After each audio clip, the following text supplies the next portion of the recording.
Urdu point की videos देखने के लिए हमारा चैनल सब्सक्राइब कीजिए और बेल के आइकन पर क्लिक कीजिए ताकि आप हमारी तमाम आने वाली वीडियो से बाखबर रह सकें।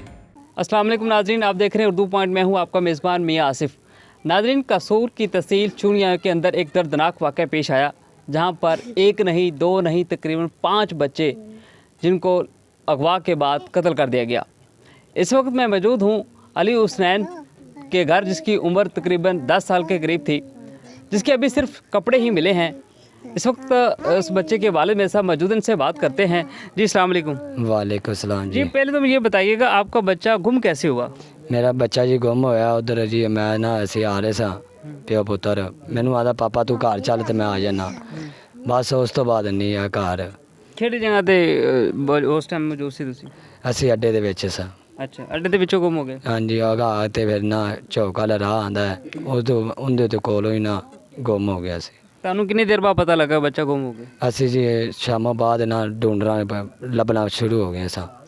ਉਸ ਤੋਂ ਬਾਅਦ ਲੱਭਦੇ ਨਾ ਸਾਰੇ ਪਾਸੇ ਆਦੀ ਬਰਾਦਰੀ ਦੇ ਵਿੱਚ ਵੀ ਟੈਲੀਫੋਨ ਕਿਤੇ ਬਾਕੀ ਨਹੀਂ ਲੱਭਿਆ ਸੀ। 17 ਤਰੀਕ ਦਾ ਵਾਕਿਆ ਜੀ। ਅੱਛਾ, ਤੇ ਉਸ ਤੋਂ ਬਾਅਦ ਤੁਸੀਂ ਪੁਲਿਸ ਕੋਲ ਗਏ? ਉਸ ਤੋਂ ਦੂਸਰੇ ਦਿਨ ਅਸੀਂ ਸਵੇਰ ਪੁਲਿਸ ਦੇ ਪਾਸ ਗਏ ਸਾਂ। ਅਸੀਂ ਉਹਨਾਂ ਨੇ ਸਾਡੇ ਕੋਲ ਪਰਚਾ ਪਹਿਲਾਂ ਦਰਾਜ਼ ਲਾਈ, ਫਿਰ ਆਂਦੇ ਜੀ ਜਾ ਦੇ ਨਾਲ ਪਰਚਾ ਲਹਾ ਦੇ ਲਿਆਓ ਬਾਹਰ।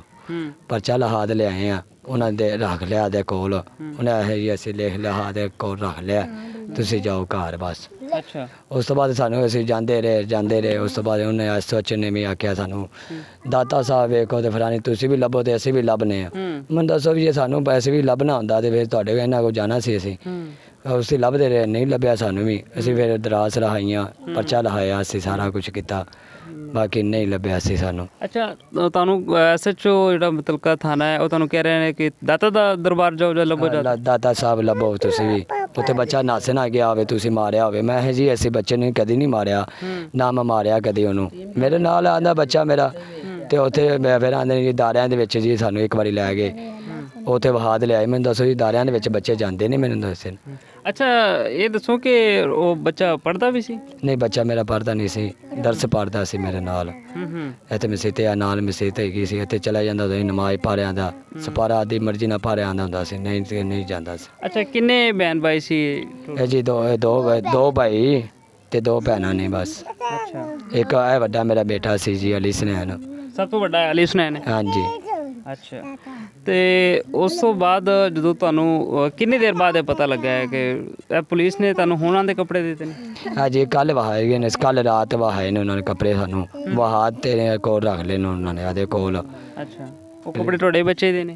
वो साढ़े बच्चे के कपड़े वहाते ने उन्होंने सन। अच्छा नाज़रीन, आप यहाँ पे देख सकते हैं कि ये मज़लूम ख़ानदान जिसको सिर्फ अभी कपड़े दिखाए गए हैं, तो ये 5 वाक़यात जो सामने आए हैं, अगर ये पुलिस उस वक़्त बर वक़्त कार्रवाई कर लेती तो कई घरों के जो चिराग थे वो बच सकते थे।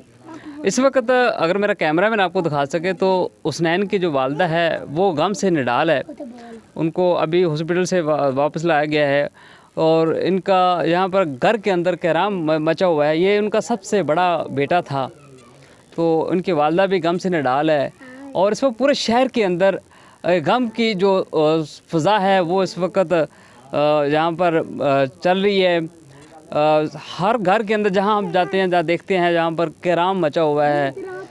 और यहाँ पे मैं आपको ये भी बताता चलूँ, ये उसके अपने छोटी बहन है, और ये यही रोज़ कहती हैं कि जी हमारा भाई कब आएगा, हमें अपने भाई की बहुत याद आती है। तो ये हमारे यहाँ पर पुलिस का पर भी सवालिया निशान है। इनको यही कहा गया कि जी आप दाता दरबार चले जाएं, आपका बच्चा वहाँ पे होगा, आप यहाँ पर जाकर देखें। भाई आप देखिए, 8 से 10 साल की उम्र का बच्चा वो दाता दरबार यहाँ से कैसे जा सकता है? एक छोटी सी उम्र है और पुलिस की जानिब से ये रवैया इख्तियार किया गया इनके साथ। अपने मेज़बान मियां आसिफ को इजाज़त दीजिए, देखते रहिए उर्दू पॉइंट। अल्लाह निगहबान।